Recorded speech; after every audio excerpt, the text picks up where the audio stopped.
All right, welcome everyone. Thank you so much for joining us today on this beautiful Tuesday afternoon. We're here for our weekly Loan Desk lunchtime meeting. And so today's session is going to be tips on how to qualify for refinancing. So we've got Joe here with us from the Loan Desk team. And so he's going to be walking through some of the best strategies and tips on how to requalify for financing so that you can take this information back to your clients. Joe, take it away. Thanks, Hila. Hey, everyone. For those who don't know, I lead the mortgage division at Radius called LoanDesk, and refinancing is actually one of my favorite topics when it comes to mortgages because to me, there's a lot of misconceptions about refinancing, and because of those misconceptions, there's a lot of missed opportunities. And so I just wanted to go through a few scenarios that I think are relevant today in how we communicate with your clients. And for those who have joined for previous Lunch and Learns, this may sound familiar, but sometimes it's good to kind of cover things multiple times. So what's the biggest challenge right now? It's affordability. So rates, so the average rate, and last time I shared how to kind of get an average rate, I wanted to share a new source. So Housing Wire now populates, which is basically I read Housing Wire every day.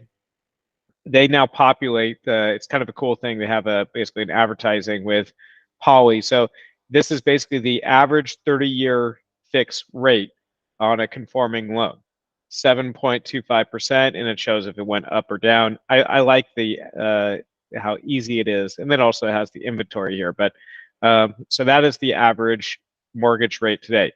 I will also share this is, we've gone over many times, the Freddie Mac average mortgage rates. They post this every Thursday. And then we talked about how the rates are always slightly behind. The news media uses this to show what the average rate is. So the rates have actually gone up since last Thursday. So this 6.9 is slightly behind. So this will go up on Thursday, and then that's when the news media will pick up the coverage like, oh, interest rates have gone up. So again, just going back, how do we track interest rates? And then what I always check is every single day I will wake up and I will look at TNX, which is the symbol for Treasury, the 10-year Treasury yield. So I actually had a friend of mine. He would short the TNX. So as it goes up, he makes money, and because he's like, okay, if the rates go down, I'll make money because I'll do more loans. But if rates go up, I'll make more money by shorting TNX. I never did that, but that was interesting. So you can see actually this afternoon, the 10-year yield is starting to rise. I wouldn't be surprised if our lender partners, let's say like Provident or Rocket Mortgage, they reprice for the worst. They say, oh, rates are rising, because you can see here kind of what happened. So lenders, basically this Treasury yield is how Fannie Mae and Freddie Mac make their pricing decisions. Okay, that's how they decide what they'll pay for a loan. And so depending on what they pay for a loan, that enables the capital markets team at our lender partners to make the decision. So the best way to track in real time what's going on with rates is usually the 10-year Treasury yield. So affordability crisis, 7.24%. Okay, this is making it harder for folks to qualify. But it's not only just harder for folks to qualify, but it's also maybe more challenging for a would-be buyer to see the benefit of purchasing versus renting. So for example, I have a client right now, they currently pay $2,900 in rent. Their mortgage payment, because they want to buy $1 million home in the Bay Area, their mortgage, and they're going to put $200K down, so it's going to be $800K loan amount. Their mortgage payment on it I think gosh, I don't have it off the top. I think it was going to be like $8,000 once you factor in the insurance and the taxes. So it's huge jump. So for the client has to go into this eyes wide open. But what I always educate first-time home buyers about, and you can say it from either from me or you can take Warren Buffett's line, is that a mortgage, a 30-year fixed mortgage, is like the best financial instrument because it's a one-way negotiation. So Warren Buffett doesn't have too many comments on mortgages and homeownership. So I'm a kind of a Warren Buffett disciple, so that's why I bring him up. So, but he has shared a few times this idea of a 30-year fix being a one-way negotiation, which is absolutely true. You get, let's say, a rate of 7% today. It's a one-way negotiation.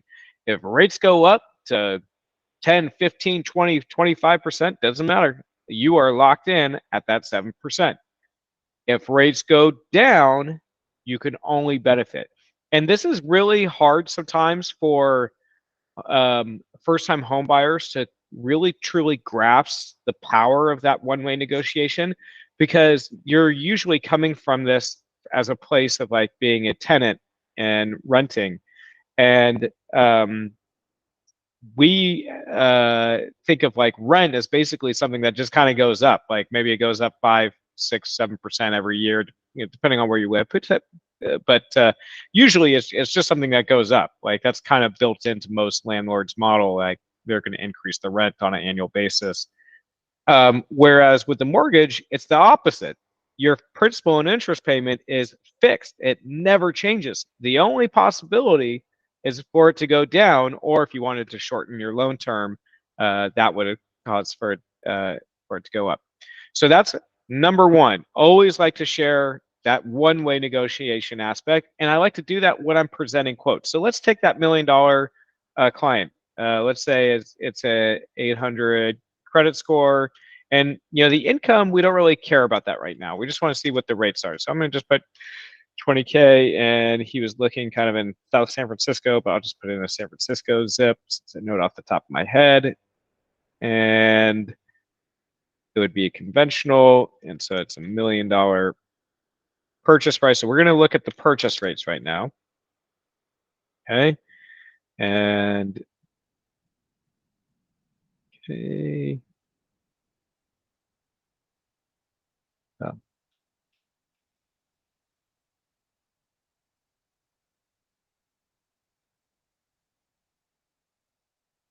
So this is going to be a high balance loan because it's over 766.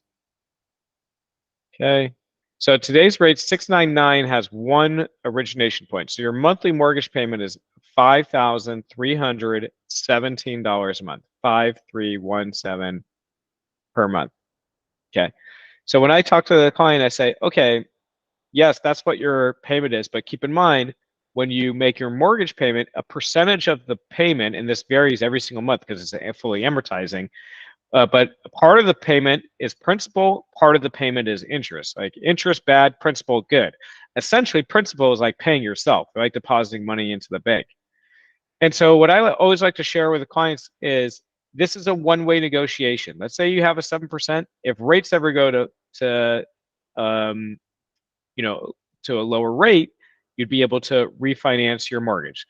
So let's take an example. Let's do just a straight wholesale rate. Like one of the advantages that we have at LoanDesk is like we really can undercut the market by going passing that wholesale rate at a low cost. So let's just do an example. Let's say somebody bought their home at a $500,000 mortgage, a $500,000 purchase price, and they have a $400,000 mortgage, and we're going to do a client paid, and we just want to see what the wholesale rate is. And let's say they have a 7.25% rate. And we're going to just say this is a refi test. Okay. So I just wanted to show kind of the power of refinancing. This is on a conventional loan. So we're going to do a 330-year fix. So let's say if they have a 7.25% rate, they could refinance at today's rates to 6.5. Their fees on the loan are going to be, total fees are going to be around $4,100, right? So they're saving almost exactly $200 a month. So they would recoup that cost in a very short amount of time, or they can even go with a lower rate. So this is kind of what I talk about with the one-way negotiation. Now, here's another thing that I always like to educate clients about. You could potentially do a no closing cost refinance. So let's try this 6.875 where you're getting a $4,500 lender credit. Let's see what the fees are. Okay, so here is pretty close to no closing costs. It's $691. Well, actually, we have this on a purchase. Let me edit to refi because the title fees will be less. Okay.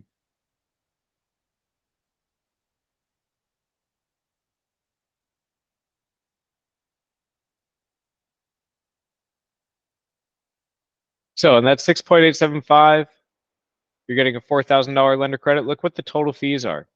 Here it's negative $858. So it's a pretty powerful tool. You know, anybody who has a higher rate, you know, they can refinance into a lower payment. Now, some people say, oh, well, Joe, you're restarting the clock. You're doing a new 30-year fix. Well, yes, but you can always pay more towards your mortgage if you want to. Or we can even set this up as like a yorgage, what I call yorgage. So we could, let's say they've made 1 year payments, we could set it up as a 29-year fix. And then it keeps them on their same amortization schedule. Customers, you know, who don't want to have to pay extra to keep track, they just want it to be done for them. This is a good option. And so a lot of people have the misconception is I have to lower my interest rate by 1%, 1.5%, 2% for it to be worth it. But I believe if you can lower your interest rate at no closing costs, then it's never a bad deal. If you can lower your interest rate at no closing costs, then it's never a bad deal. And the reason why is because it's not costing you anything to do the refinance. In fact, this would be a negative closing cost refinance, meaning the lender's paying you to refinance. And you can then set up the term to be, if you don't want to restart the clock on a new 30-year fix, you could set up the term to be a 29 or 28 or whatever the term to keep you on that same amortization schedule. So a lot of people don't get this. They don't understand this. As a first-time home buyer, does this account for any special programs for first-time home buyers?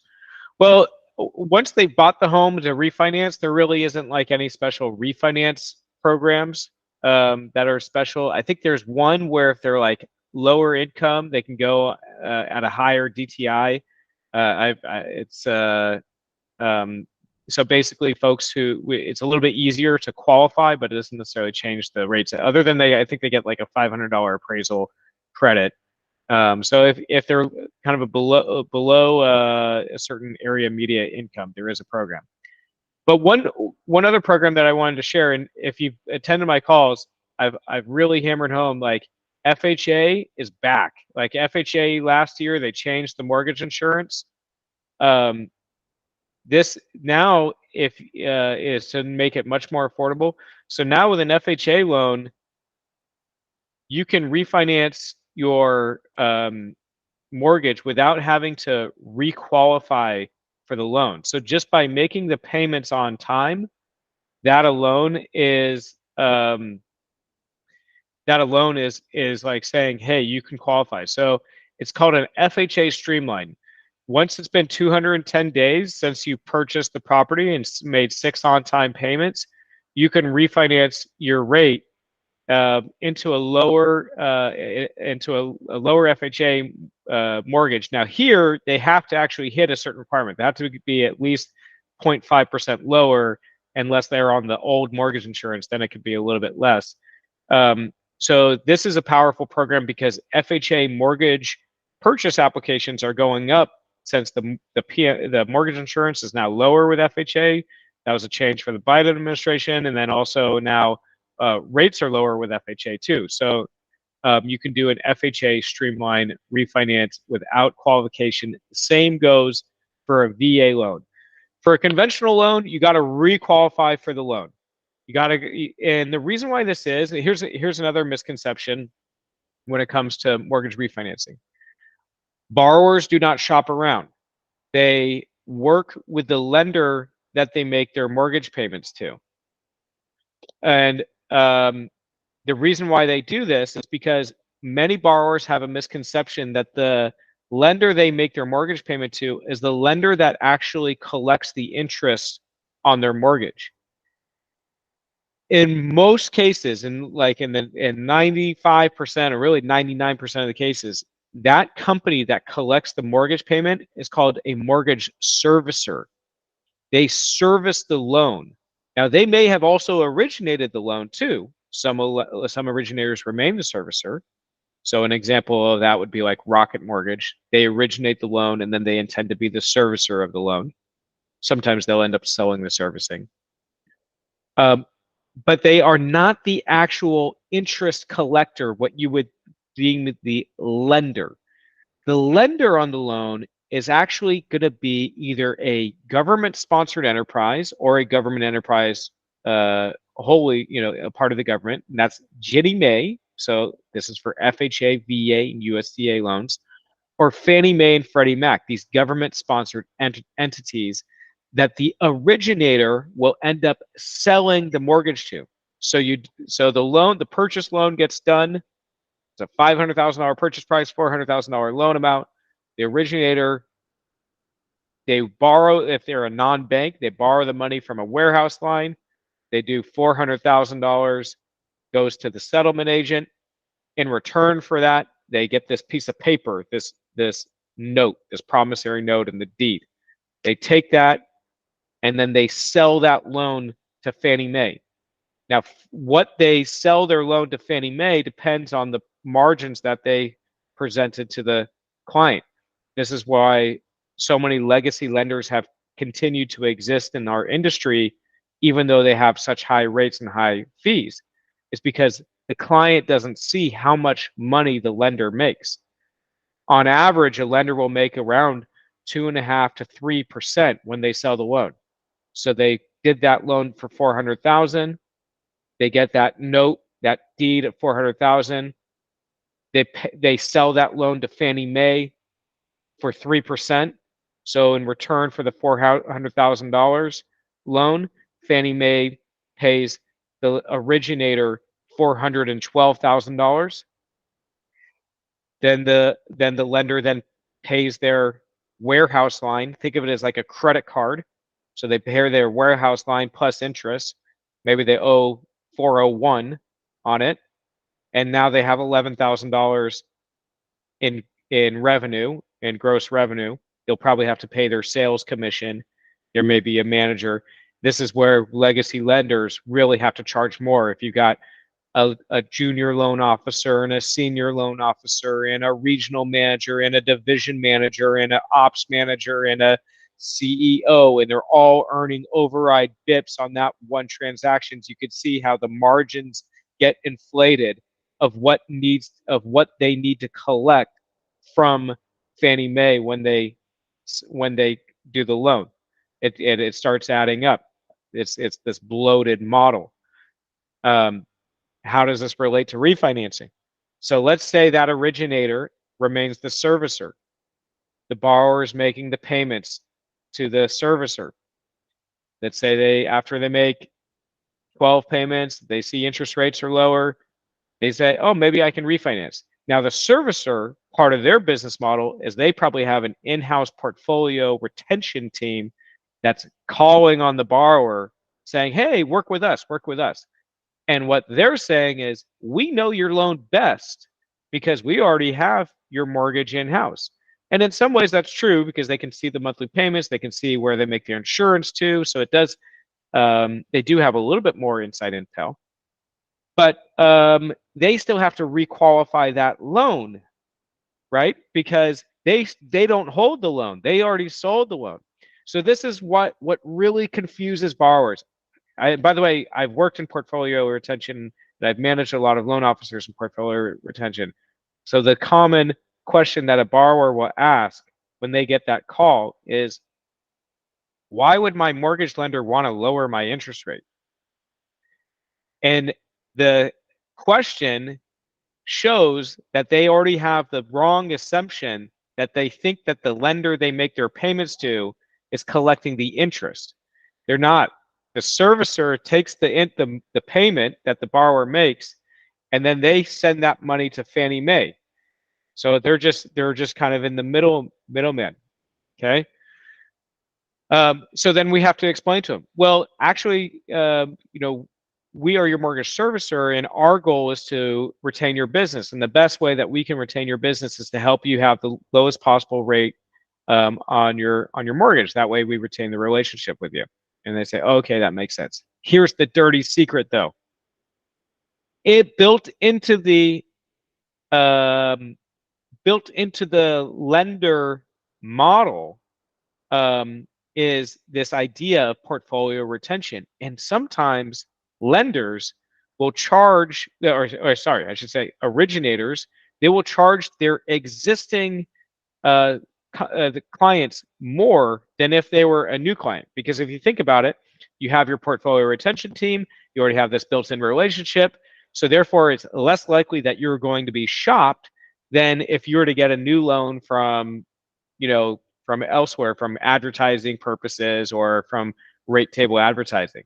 So it's so incredibly important. And I'm not saying don't work with a servicer to the client, but don't just assume that the servicer is offering the best deal. And this is the number one mistake. The number one mistake that your clients are making when they refinance their mortgage is they're not shopping around.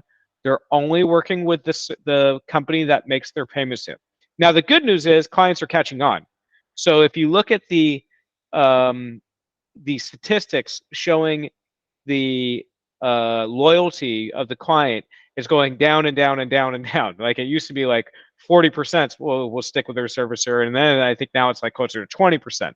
So but still think about how many clients are not actually shopping around. So if you ever have a client saying, hey, I'm thinking about my refinancing, just say, hey, shop around, get 3 quotes, because we all got to go through the same requalification process. Because even though the servicer that they make their payments to are saying, hey, we know your loan best, they too have to underwrite the loan, run AUS, get it approved with Fannie Mae, collect updated income documents if it's a conventional loan, and collect basically everything that any other lender would ask for, with the exception of anything that they may know about the client, like they already know who their insurance carrier is and things like that. So I'm gonna pause there. Any questions? So about mortgage refinancing qualification. Really, the opportunity lies in just educating clients who are first-time home buyers, saying, hey guys, just keep in mind, if interest rates fall, you have an opportunity to refinance. Oh, and I'll say another thing to really be aware of is this idea of free refinancing that's being marketed to do the purchase.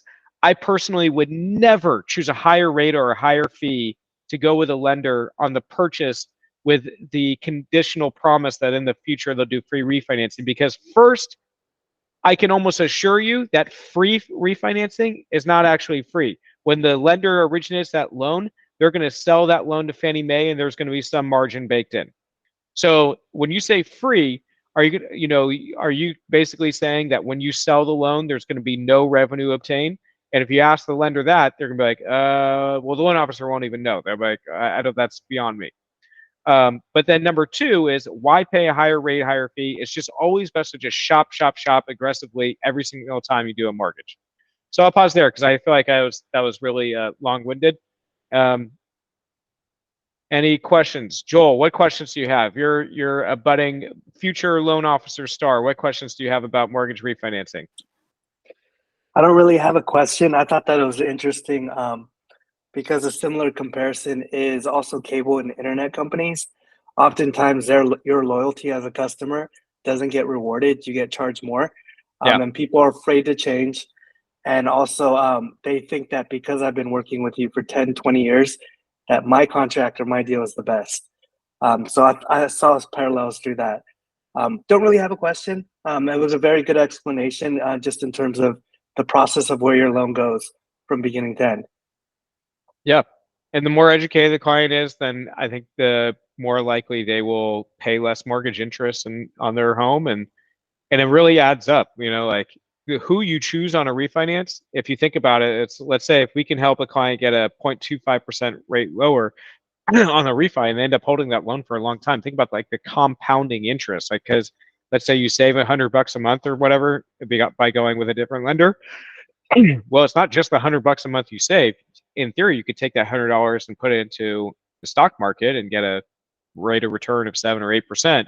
So it just compounds astronomically. So just by the decision of who you choose to work with on your mortgage refinance, the borrower could potentially end up, retiring 1 or 2 years earlier, or, basically take another vacation every year, or put their kids through college just based on the decision of who you choose to refinance with.